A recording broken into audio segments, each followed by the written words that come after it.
Hello everyone. Today I've got 3 horror books that are going to put some hair on your chest. Now, of course, if you're a lady, that's probably not a good thing. But if you look like me, you know, homeless Santa, or a meth head Sasquatch, it ain't going to make much of a difference. But either way, you're going to be glad that you read these books no matter the outcome. And before we get started, I want to remind you that I have horror books for sale. And you can find them at the link in the description. You can get the ebook, you can get the paperback or free with Kindle Unlimited. And if you want to join my Patreon, you'll get all those for free. All my future books for free. And I have several I'm working on right now. And you get 5 free books from other horror authors every month as part of your Patreon. So if that's something you're interested in, check out that link. And let's get started. So the first book I want to talk about today is called The Midnight Knock. This one is like if Groundhog Day meant like a cosmic horror nightmare. And but it's not a comedy. This is not a horror comedy. But this is about a group of people who wind up at a hotel in the middle of nowhere in a small Texas town, and then they can't leave. They're stuck there. And there is a reason for all that. Because this is one of those books where, as it goes along in that first part, you know, we get to meet all these great characters. And all of these characters, everybody who's going to be who winds up at this hotel are bad people. They are not good people. They're very flawed. Very much something wrong with them. Very dark things in their past that have brought them to this point. People who have committed murders. People who are trying to run away from a local mob boss. Enforcers for that mob boss looking to take care of those who are trying to run away. We got all this group of people whose stories are all going to interconnect as the book progresses. And they're going to wind up at this hotel, and it's a creepy hotel, and it's run by 2 twins, a man and a woman set of twins, and they're also very creepy. And once they get to this hotel, things are going to play out. Situations are going to play out. And the thing is, they all die. Yeah, we're not that far into the book, and these people are all going to die. So you wonder where the book goes from there. But there's the thing. Because they come back and relive that day that they've all made it to this hotel that same night. And one of them, in the first instance, one of them always dies. And it's up to the rest to figure out who killed that person. Because at nighttime, once the lights go out at midnight, they are told it's very dangerous. Because there are these creatures surrounding this hotel. Very vicious, very hungry, very terrifying creatures, and they are trapped in this hotel. Nobody dares to go past the light, but the owners tell them at midnight the lights are going to go out, and if you don't figure out who killed this person, you're all going to die. And they do, and that's the thing. But they come back the next night and come to find out they've been playing this out for a long time without even realizing it.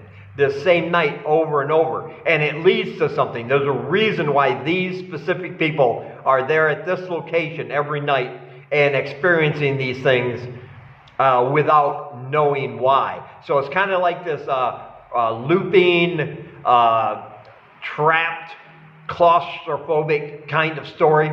But I love all these characters in here. They're very well written. Like I said, you'll like some of them, but there's not much to really love about them because they were all flawed. They were all very much antagonists to at least one other person. But there's a lot of twists and turns in this story. Things we're going to find out about them that we didn't know before that are going to have a big impact on how it eventually plays out and if they can escape this hotel and this loop that they're in. There's a creepy man that's following them around, and he is almost death incarnate. He will not let anything get in his way to fulfill what he thinks is his mission in life. And it's going to concern some creatures that you'll just have to read about. And yeah, this one is tense. I liked it. It was very exciting, very detailed, these character descriptions. We're going to learn all about them.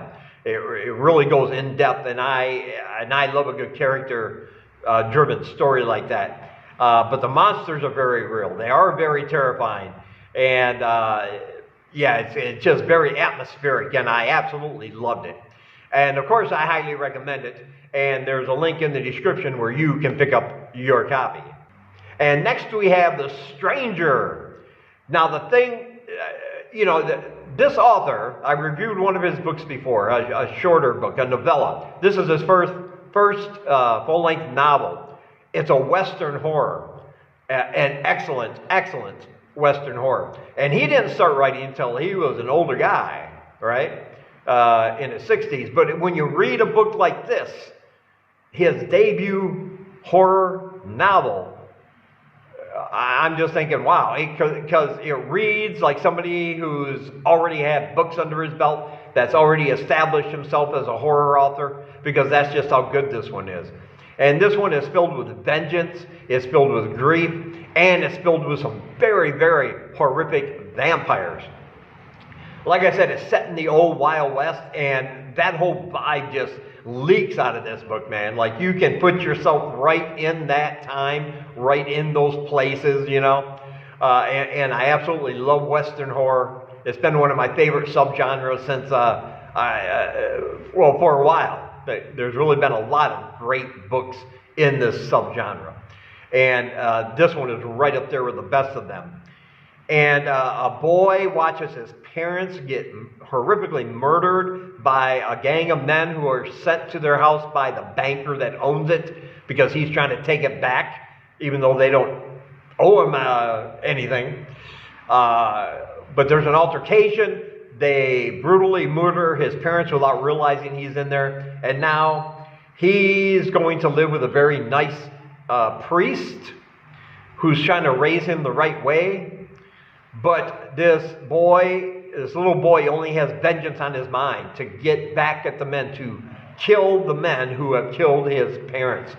And he starts teaching himself how to shoot a gun, how to draw a gun, how to just be basically a badass, because he's very patient. He knows that this time he can't do anything.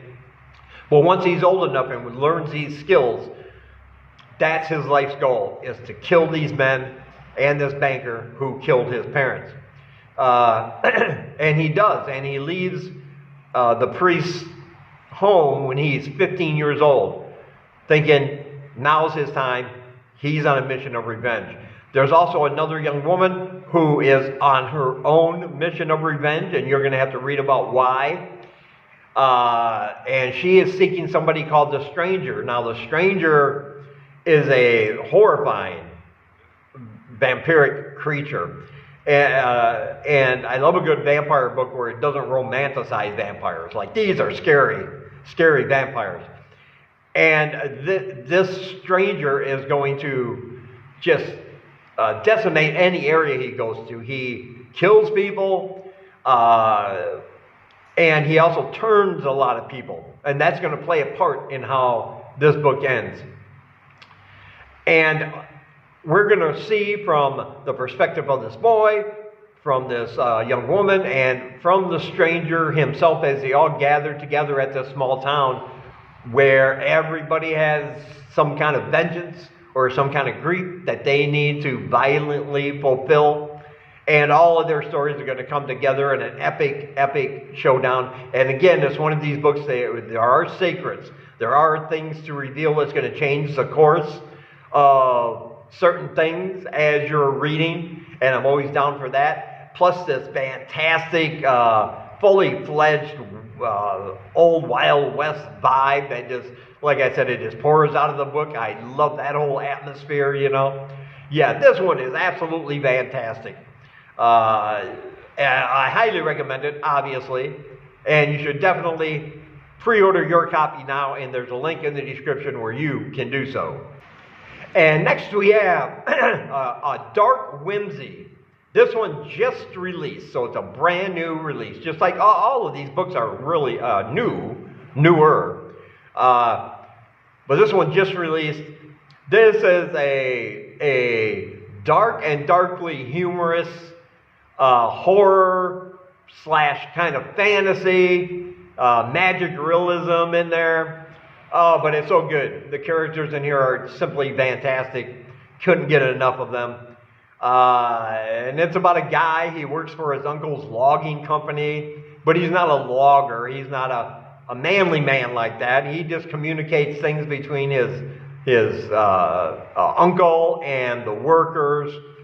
And he's not really into the whole logging thing, you know. He's more of an environmentalist, but he has nothing else to do in his life, so that's where he is. One day he meets a couple of strange men in the woods, and there's something off about them. There's something different.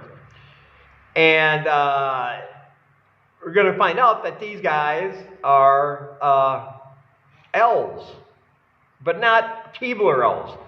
Very evil, vicious kind of elves who have claimed that part of the woods that this logging company wants to cut down as their own place.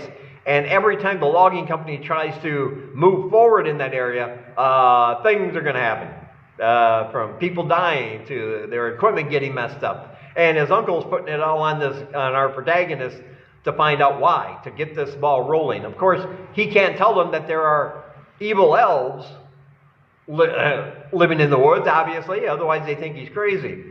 But he's going to get some help with a ragtag group of people, including someone who's going to wind up being not actually a human being at all, a certain female. You're going to read about that. And then there's Coach. Coach is an older woman who just shows up at their table one day and says, I know everything about these elves. She knows everything about the supernatural and about magic and about elves and fairies and sprites and all that good stuff.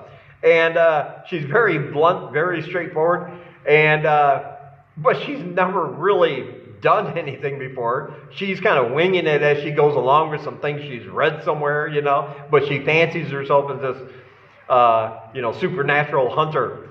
And and she knows about these elves, and so together, they're going to have to trust each other, despite all their flaws, in order to figure out what these elves want, what they can do to get the logging operation going. But once they start going on these adventures, and in that portion of the woods, they're going to be kind of transported to maybe another realm that still looks like the woods, but there are certain things there that you can only see if you're out looking for them. And there are beasts in there, and there are monsters in there, and they do want to kill you, and they do want to eat you, and you never feel like these people are safe when they go in there because they're just humans, you know. And there's a story, there's some twists, there's a backstory about the girl who wound up not being human and her role in what lives in that woods. The purpose of the elves there isn't actually anything against humans. These elves are more like, we just don't care about you. Like, if you die, you die. We don't care. If we have to kill you, we'll kill you. We don't care. But you can't stop us from being here because this is our woods and we're here for a specific purpose to protect the rest of the world, to keep captive these creatures that, if it weren't for us, they'd get out in the real world and destroy y'all. So even though they are kind of violent and bad, they're not necessarily full-on evil, kind of, you know. This one is filled with great characters, just laugh-out-loud funny moments, you know. The way it's written, we get to know all these characters and how this group is fumbling along and just, you know, sometimes things happen and the situation just gets really weird, really bizarre, but in a really funny way. Yeah, this one is just a lot of fun. It's very, very entertaining. And if you like horror, if you like monsters in the woods, if you like anything having to do with some light fantasy there, some magic realism thrown in with a lot of twists and turns. I highly recommend this book because it's simply fantastic, and I will leave a link in the description where you can pick up your copy. And as always, I want to say thank you for taking some of your time and spending it here with me. And until we meet again, keep reading spooky, my friends.